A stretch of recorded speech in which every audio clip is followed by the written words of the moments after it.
దేవుని గురించి ఎరగనటువంటి ఒక వ్యక్తి దేవుని గురించి తెలుసుకోవాలని, దేవుడిని ఆరాధించాలని ఆదివారంన సంఘంలోకి వెళ్ళాడంట. అక్కడ ఉన్నటువంటి దైవజనుడు ఆదివారం దినమున ఒక గొప్ప ప్రసంగాన్ని చేశాడంట.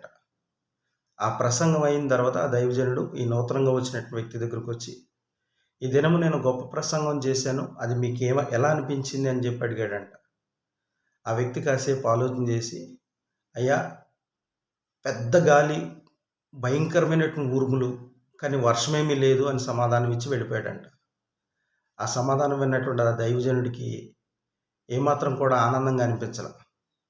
నిజమే, నేటి దినాల్లో సంఘాల్లో అనేక మంది మనుషులను ఆకర్షించడానికి గొప్ప గొప్ప ప్రసంగాలు చేస్తున్నారు. కానీ ఆ ప్రసంగాలు విశ్వాసుల యొక్క జీవితాల్లో మార్పులు తీసుకురావట్ల.